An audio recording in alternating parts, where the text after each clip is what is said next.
오늘 새로운 분들 얼굴 많이 보이시네요. 어디 외국에서 오신 분도 계신 것 같아요. 독일이신가요? 예, 독일에서 오신 분은 우리말 인사 못 알아듣습니다. 독일 말로 해야 돼. 두 마디만 알면 됩니다. 안녕하세요. 감사합니다. 한번 인사 한번 합시다. Guten Morgen. 네, 이렇게 우리가 인사한 겁니다. 이분이 이렇게 인사하면 우리는 고맙단께 이렇게 당케 이래야 됩니다. 당케 한번 합니다.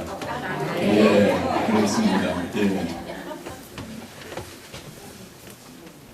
외국말을 아는 것이 참 좋은 것 같아요. 그래야 서로 대화도 되고 인사가 되는데 사도행전 공부할 때 여러분들 혹시 말씀 기억나세요? 전하는 자가 전할 때에 듣는 자가 다 자기 언어로 알아들었더라. 그게 뭐였죠? 방언이었습니다. 아마도 마음속에 우리의 방언들이 다 살아나서 누가 무슨 말을 전하든지 다 알아들을 수 있는 그런 역사가 일어났으면 좋겠습니다.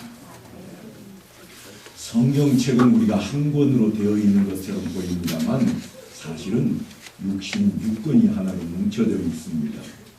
그 가운데 오래된 성경은 구약 성경이라 그러고 새로 된 성경을 신약 성경이라 그러는데요. 신약 성경은 2000년 전 거를 이야기하고 구약 성경은요 그보다 훨씬 더 이전 거를 이야기합니다. 그러니까 신약이라고 해서 오늘날 시대의 성경은 아니고 예수님께서 이 땅에 오실 그 시절에 그때에 기록된 성경들입니다. 그래서 우리가 잘 이해하지 못할 때도 있고 못 알아먹는 경우도 많이 있습니다. 신약 성경을 딱 펼치면 가장 먼저 등장하는 성경이 뭐예요? 마태복음. 그렇습니다. 이처럼 신약 성경은 복음서로 예수님의 이야기를 시작합니다. 복음서는 4권으로 되어 있는데요. 4권이 색깔이 조금씩 다릅니다.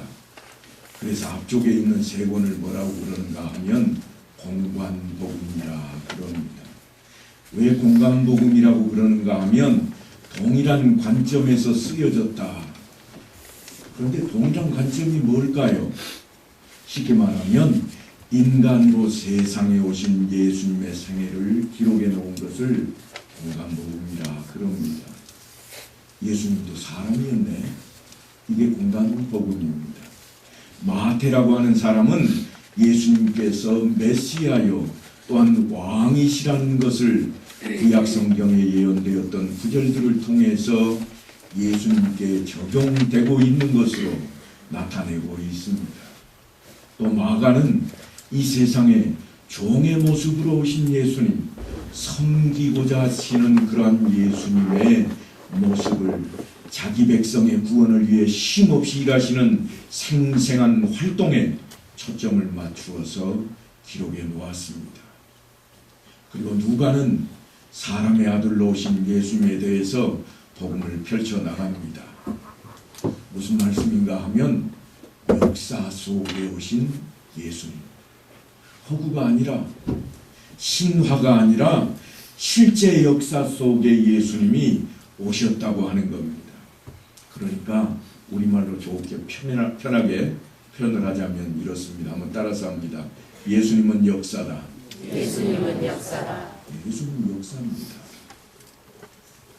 예수님이 역사라고 하는 그 사실을 누가 이야기하고 있는가 하면 공관복음의 저자들이 이야기하고 있습니다. 조금 격식을 차려서 설명하자면 공관복음은 예수님의 생애에 대해서 눈으로 보거나 귀로 들은 말씀만을 그대로 기록을 해놓은 겁니다. 그래서 뭐라고 하고 있는가 하면 누가복음에 보면 우리 중에 이루어진 사실에 대하여 처음부터 목격자와 말씀에 일꾼된 자들이 전하여 준 그대로 내력을 저술하려고 붓을 든 사람이 많은지라 그랬습니다. 자기가 듣고 자기가 직접 보고 또 자기가 깨달은 걸 그대로 기록을 하는 겁니다. 다른 것 아직 더하지 않았습니다. 이게 공관복음입니다. 기록자가 해설을 달아놓지 않았습니다. 하지만 요한은 예수님의 생애를 다른 관점으로 바라보고 있습니다. 요한의 해석입니다. 그러니까 오늘 우리가 읽은 요한복음은 처음부터 요한이 해석을 하고 들어갑니다. 그것은 다름이 아니라 예수님이 하나님이시라 하는 것입니다. 다른 복음서에는 보면 예수님이 이 땅에 오셨고 그가 누구한테 태어났고 그가 어느 동네에 살았고 역사 속에 있는 그대로 기록하고 있지만 요한복음은 갑자기 예수님이 하나님이시다. 그래서 오늘 본문이 이렇게 시작합니다. 태초에 말씀이 계시니라. 이 말씀이 하나님과 함께 계셨으니 이 말씀은 곧 하나님이시니라. 그가 태초에 하나님과 함께 계셨고 만물이 그로 말미암아 지은 바 되었으니 지은 것이 하나도 그가 없이는 된 것이 없느니라. 그래서 요한복음은 공간복음이라고 하지 않습니다. 여러분 조금 내 수준이 높다 그러려면 공간복음이 뭔지 정도는 아셔야 됩니다. 공간복음이 뭐뭐 있다고요? 마태, 마가, 누가복음까지만입니다. 혹시라도 요한복음도 똑같은 공간복음에 우기지 마세요. 참피당하는 수가 있습니다. 이렇게 우리가 이제 공간복음은 그렇다면 누가 기록했을까 하는 것을 미리 제가 설명을 잠깐 했습니다만 특이하게도 복음서가 12제자들에 의해서만 기록되고 있지 않다고 하는 것입니다. 마태복음과 요한복음만 12제자인 사도가 기록을 했습니다. 나머지는 누가 기록하는가? 마가는 예수님께서 말씀하시고 행한 일들에 대해서 이슬로 전해지는 전승들을 누구에게 듣는가 하면 베드로에게 많이 듣습니다. 실제로 마가는 어떤 인물인가 하면 바나바와 바울을 따라서 전도 여행에도 동참했던 바나바의 조카입니다. 그런데 이 사람은 유대인적인 활동을 많이 했던 사람입니다. 유대인적인 활동을 많이 했다 그 말은 선민 사상이 강했다 그런 뜻입니다. 그래서 어떤 일이 벌어지는가 하면 사도행전에 보면 그가 바나바와 바울을 따라가다가 도중에 어떻게 해요? 그냥 돌아가 버립니다. 왜요? 왜 이렇게 아무짝에도 쓸모없는 이방인들한테만 복음을 전하는가? 그냥 두루 퍼져 있는 디아스포라 유대인들에게만 찾아가서 복음을 전해도 될 것인데 유대인이 아닌 이방인들에게조차 복음을 전하고 있으니 이거 상종 못하겠다. 그래서 도중에 되돌아가 버렸던 인물입니다. 그런데 그가 되돌아가서 베드로와 함께하며 이처럼 마가복음을 기록해 놓고 있습니다. 누가는 어떤 인물인가 하면 사도행전과 누가복음을 기록한 인물인데 헬라 문화 속에서 교육을 잘 받았던 이방인 가운데 의사입니다. 직업이 아주 좋은 직업이죠. 지금은 의사가 되면 뭘 공부해야 되나요? 의학만 공부하면 됩니다. 그런데 초대 시절까지만 해도 가장 기초가 뭔가 하면 철학입니다. 철학을 알아야 그 다음 거를 공부할 수 있습니다. 요즘도 의대에 가면 가장 먼저 하는 공부가 있는데 그게 뭔가 하면 예과라 그럽니다. 그래서 교양 공부를 합니다. 옛날에도 그런 게 있었던 것 같아요. 그래서 철학을 공부하고 철학을 마치면 그 다음에 의과 공부를 합니다. 신학을 하는 사람들은 어떠가 할까요? 의과까지 마쳐야 그 다음에 신학을 공부했습니다.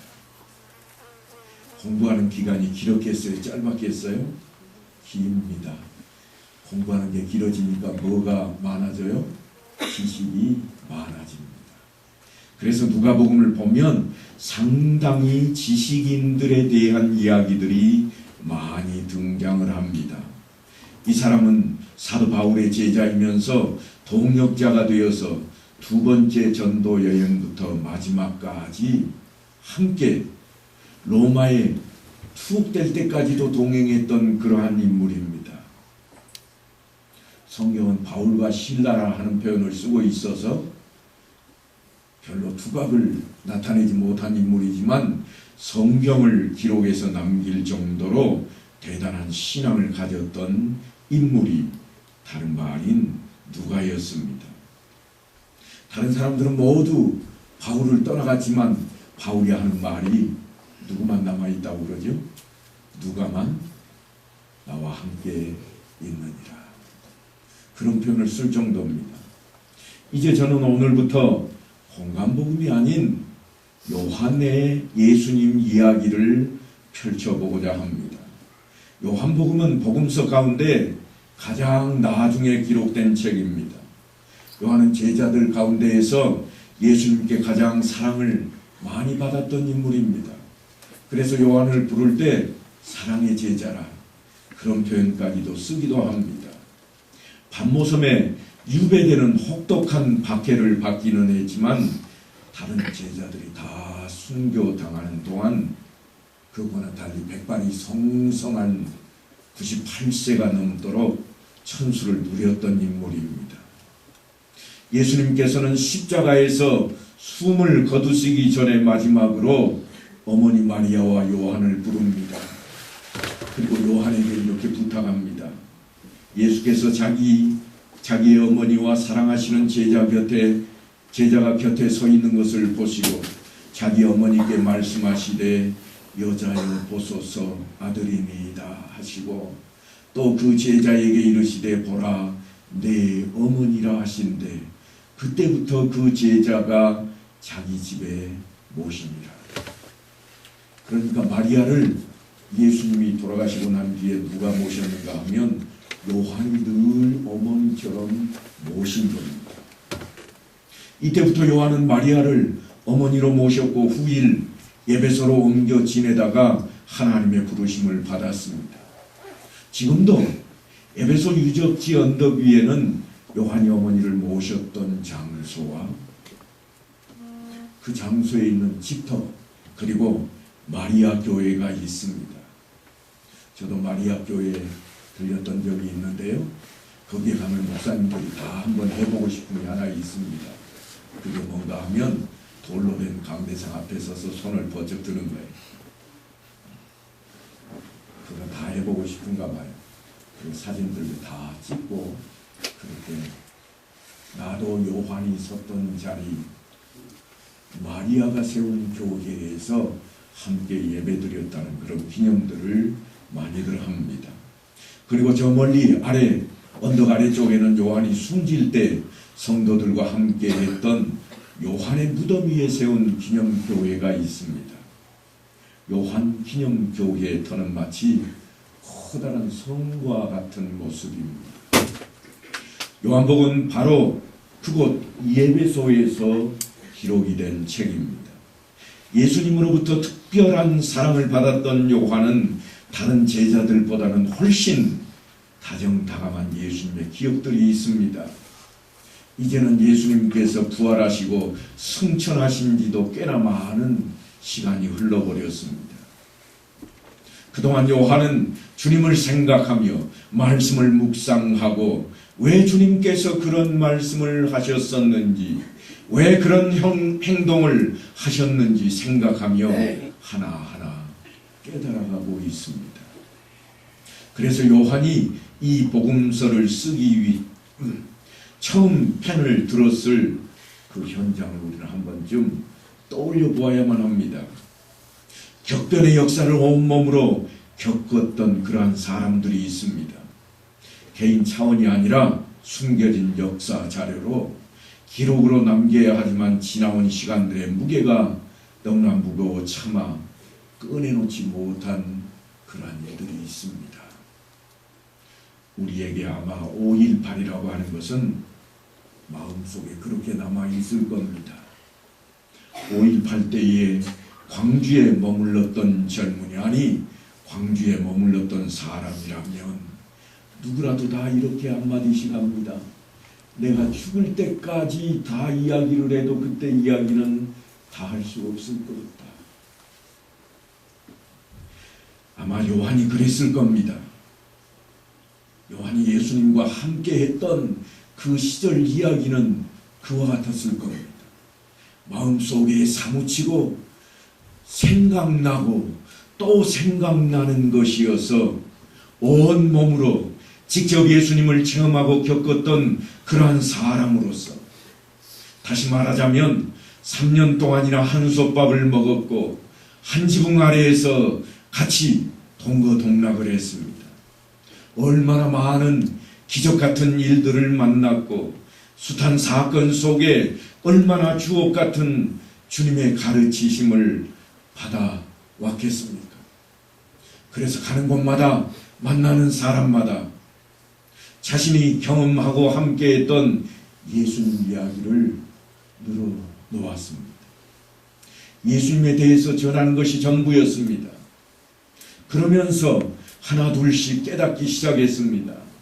아, 그래서 주님께서 그때 그런 말씀을 하셨구나.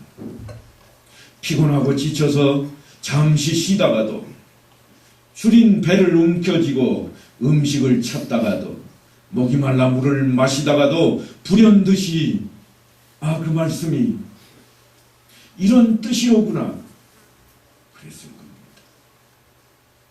요한에게 있어서 예수님은 언제나 바로 곁에 서 계신 그러한 분이었고, 세월이 지나면서도 이제는 곧 다시 보게 될, 다시 만나게 될 그런 분이었습니다.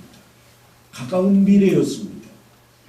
시간이 지나면서 요한의 마음은 점점 더 큰 그릇으로 바뀌어갑니다. 사도 바울이 그 모습을 이렇게 외칩니다. 때가 참에 하나님이 그 아들을 보내사, 마치 하나님께서 우리를 위해 이 땅에 주님을 보내신 것처럼 요한도 이제는 이 펜을 들 때가 된 겁니다. 그래서 요한이 요한복음 20장에 가면 이런 말을 남깁니다. 오직 이것을 기록함은 너희로 예수께서 하나님의 아들 그리스도이심을 믿게 하려 함이요, 또 너희로 믿고 그 이름을 힘입어 생명을 얻게 하려 함이니라. 그러니까 지금부터 기록된 이 요한복음은 목적이 어디 있는가 하면 너희가 예수를 알아야 되겠다. 알려면 어떻게 해야 돼요? 알려줘야 되겠죠. 그래서 예수는 이런 분이야. 요한이 예수님에 대해서 해석을 하기 시작합니다. 예수님께서 이런 사건을 일으키셨다, 기적을 보았느냐, 이런 얘기가 아닙니다. 예수님이 어떤 분인지 알아? 예수님은 이런 분이야. 이제 사도 요한이 그 이야기 속으로 우리를 초대하고 있습니다. 그리고 제 이야기를 듣고 모두가 다 귀를 쫑긋하고 있는데, 사실은 요한이 그런 우리에게 이런 말로 시작을 합니다. 태초에 말씀이 계시니라. 이 말씀이 하나님과 함께 계셨으니 이 말씀은 곧 하나님이시니라. 태초에 말씀이 계셨고 말씀이 곧 하나님이라. 그가 누구라고 하는 이야기를 하고 싶은가 하면 예수님이라고 하는 이야기를 하고 싶어 합니다. 요한이 복음서를 이렇게 시작하고 있는데, 사실은 구약 성경도 이런 말씀으로 시작되었습니다. 창세기 1장 1절 기억하시나요? 뭐라고 되어 있나요?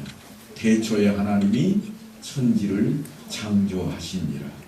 이 말씀은 모세가 우리 인생을 찾아오신 하나님을 우리에게 소개하는데, 어디서 시작하는가 하면 시내산 앞에서, 야, 우리를 저 애굽 땅에서 건져내신 그분이 누군지로 아니?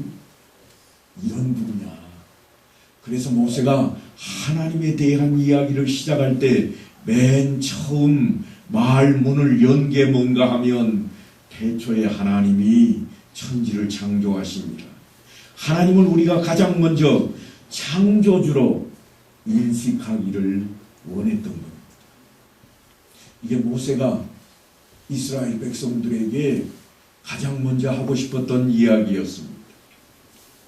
그러니까 성경은 눈에 보이지 않는 영이신 하나님 자신을 친히 드러내는 그러한 책입니다. 천하 만물을 내가 만들었으며 너도 내가 만들었노라. 오늘도 모든 세계를 내가 운행하는 이유는 다 너를 사랑하기 때문이라.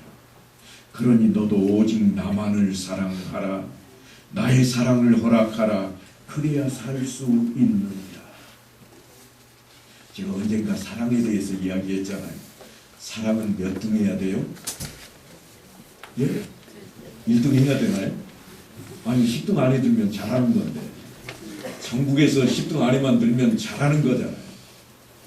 그런데 사랑은 왜 1등을 해야 되나요? 아무도 2등 받기는 싫습니다. 당장 남편한테 한번 질문해 보세요. 여보 나 사랑해? 그럼 뭐라고 그래? 뭘 물어?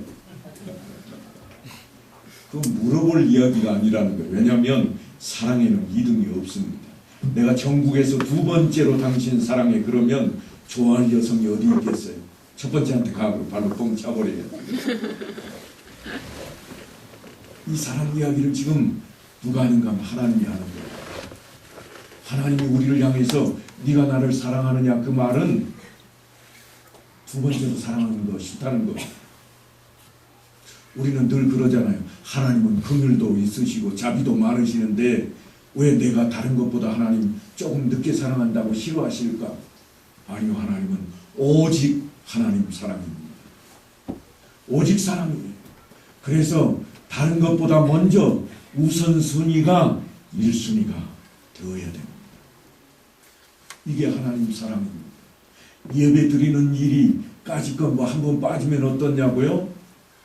안 돼요. 여러분 한번 시험해 보세요. 여보 오늘 내가 저기 시장에 가서 다른 여인하고 하룻밤만 좀 지내고 내일 올게. 그럼 뭐라고 그래요? 갈라 설려거든. 하든가 말든가. 그때부터는 뿔났다 그런 이야기죠. 네.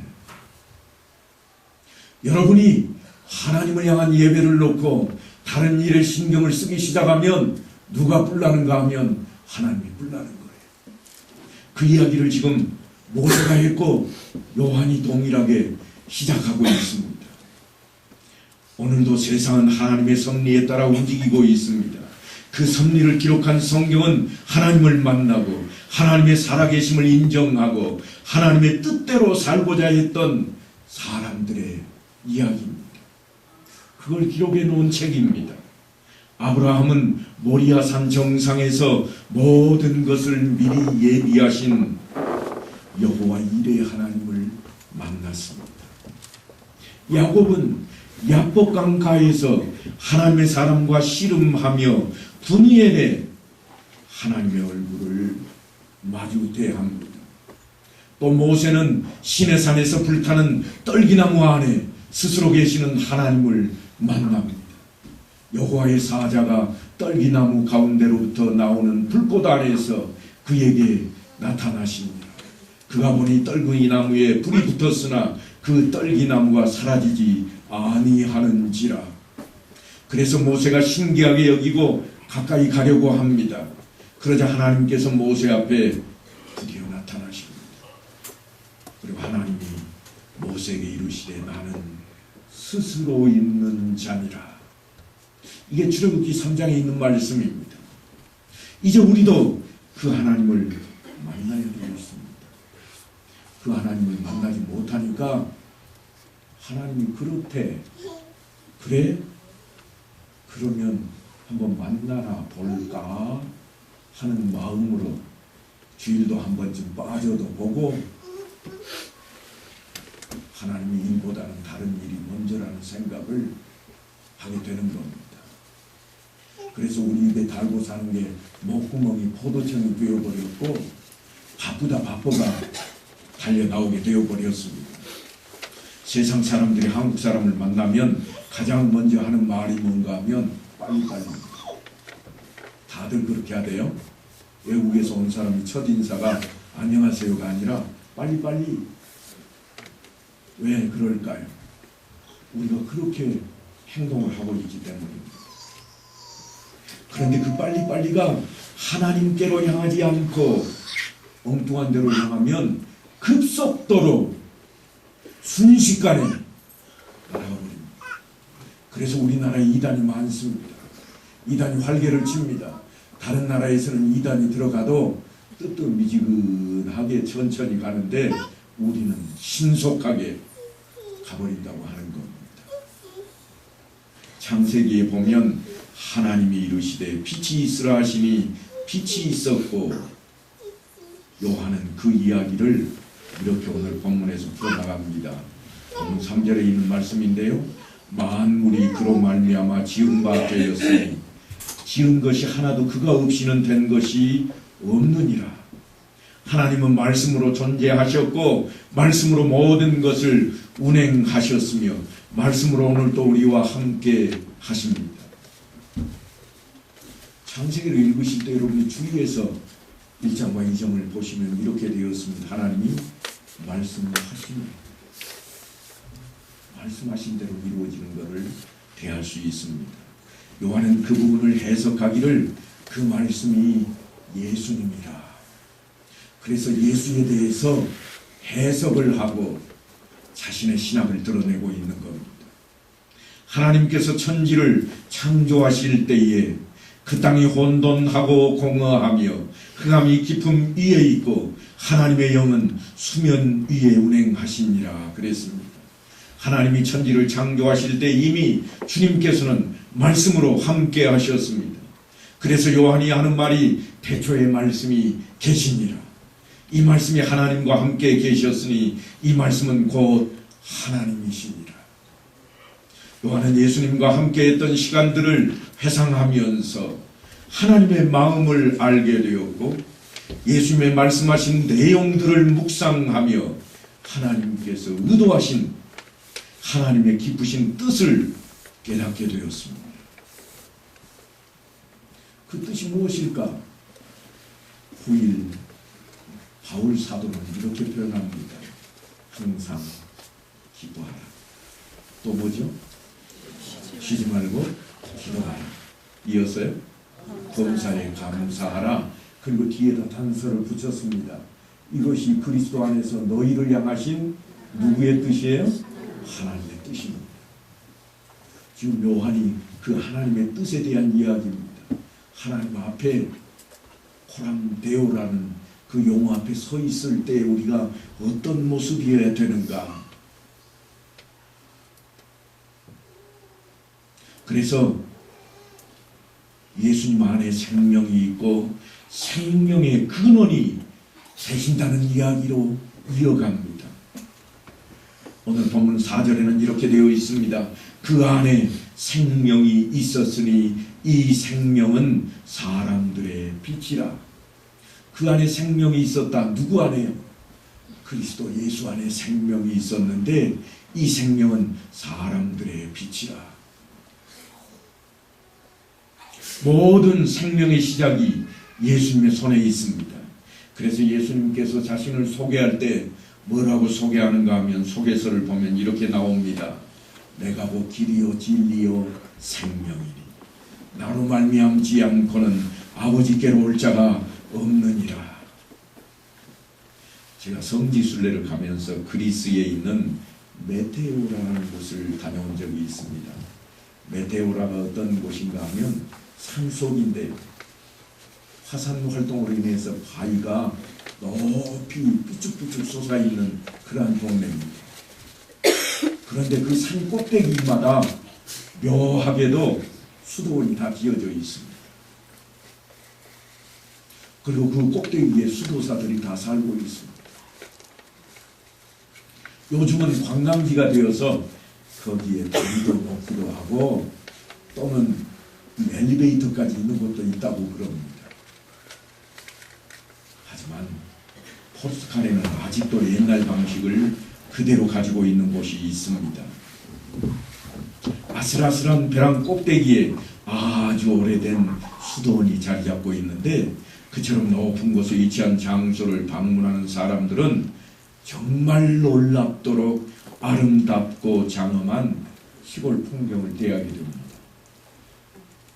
그러니까 신앙심 가지고 올라가는 것 같지는 않아요. 올라가면 천지가 아주 그냥 깨끗하게 아름답게 펼쳐져 있습니다. 강이 흘러가고 작은 산들이 있고 또한 단풍이 들고 멋집니다. 그런데 딱 하나의 문제가 도사리고 있습니다. 뭔가 하면 그 수도원까지 올라가려고 하면 유일한 길이 하나 있는데 수도사가 도르래를 통해서 줄로 끌어당기는 망에 올라서야 됩니다.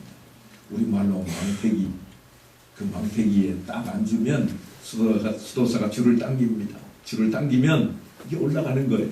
그래서 그 높은 곳까지, 높은 곳은 270m, 좀 낮은 수도는 100여 m 위치에 있는데요. 아슬하지 않겠어요? 네. 하루는 안내원을 따라서 한 순례자가 광주리를 타고 이제 그 절경을 다 보고 내려오는 길입니다. 올라갈 때까지는 생각도 못했습니다. 왜냐하면 나도 볼 수 있겠다. 소망을 안고 올라가느라고 위를 쳐다보고 올라갔거든요. 이제 내려오려고 딱 타서 아래를 보니까 까마득합니다. 아찔합니다. 그래서 이 사람이 질문을 합니다. 왜냐하면 불안해졌거든요. 위를 한번 쳐다봤더니 수도사가 머리가 허옇게 센 할아버지입니다. 그래서 안내원한테 불안해서 질문을 합니다. 약간 떨리는 음성이 되었겠지요. 이 밧줄을 얼마나 자주 새 것으로 가나요? 그랬더니 안내원이 수도사 얼굴을 딱 쳐다보고 이렇게 이야기합니다. 예, 손님, 그 밧줄이 끊어질 때마다 바꾼답니다. 그럼 지금 끊어지면 자기는 죽고 새 밧줄로 바뀌는 거예요. 그러니까 내려오는 내내 얼마나 광주리에서 아래를 내려다보고 또 자기 줄을 한번 쳐다보고 불안해했겠습니다. 수많은 사람들이 그런 환경 속에서 인생을 살아가고 있습니다. 아니, 인생이 쫓기고 있다고 해야 옳은 표현일 겁니다. 긴장은 끊임없이 고조되고 있고 걱정은 쌓이고 보다 짧은 시간 안에 해야 할 일들은 더욱 많이 몰려듭니다. 하루가 끝나면 사람들은요, 집에 들어가자 말자 무슨 일을 하는가 하면 그저 윗돌이 슬쩍 벗어놓고는 리모컨 들고 텔레비전 앞에 앉습니다. 요즘은 더 그런 것 같아요. 왜냐하면 프로야구가 진행 중이거든요. 매일 같은 일과가 되풀이되고 만성적인 피로가 음습을 합니다. 무슨 이야기인가 하면 밧줄이 이제 끊어질 듯 말 듯 불안한 그러한 찰나에 놓여 있다는 이야기입니다. 그래서 결국 어디로 인도하는가? 바로 그것이 우리 앞에 놓인 질문입니다. 주님께서 그러는 우리를 향해서 그 길을 너희가 이미 알고 있다는 말씀을 하십니다. 요한복음 14장에 가면 그 길을 너희가 아느니라 그럽니다. 그러자 이번에는 도마가 주님께 질문합니다. 주여, 어디로 가시는지 우리가 알지 못하거늘 그 길을 어찌 알겠사옵니까? 아주 상식적인 질문입니다. 그래서 주님께서 하시는 말씀이 뭐였는가 하면 내가 곧 길이요 진리요 생명이니 나로 말미암지 않고는 아버지께로 올 자가 없느니라. 주님께서 자신이 길이라고 아버지께로 갈 유일한 길이라고 말씀을 하십니다. 생명을 얻을 만한 다른 길은 전혀 없다는 겁니다. 만일 이 말씀이 독선적이라고 거부감이 생기는 분이 계시다면 요한이 이야기하는 오늘 본문으로 다시 돌아가야 됩니다. 태초에 말씀이 계셨고 그 말씀이 곧 하나님이시고 성육신하신 예수님이십니다. 바로 그분 안에 생명이 있습니다. 그 안에 생명이 있었으니 이 생명은 사람들의 빛이니라. 그런데 그 빛이신 예수님께서 우리를 향해 다시 하신 말씀이 있습니다. 그게 뭔가 하면 이런 말씀이에요. 너희는 세상의 빛이라. 우리가 세상의 빛이라는 겁니다. 우리가 주님 안에서 빛으로 하나가 되었다는 선포입니다. 그리고는 우리를 세상 사람들 앞에 내세우겠다고 말씀을 합니다. 그들로 너희 착한 행실을 보고 하늘에 계신 너희 아버지께 영광을 돌리게 하라. 이게 주님의 명령입니다. 그들이 누군가? 코스모스, 세상입니다. 세상 사람들이 너희의 착한 행실을 보고 하늘에 계신 너희 아버지께 영광을 돌리게 하라. 그러니 우리가 어떤 모습으로 살아가야 되겠습니까? 자신마다의 행실을 살피고 주님의 마지막 명령을 기억해야 됩니다. 마태복음 28장에서 마지막 명령을 이렇게 전합니다.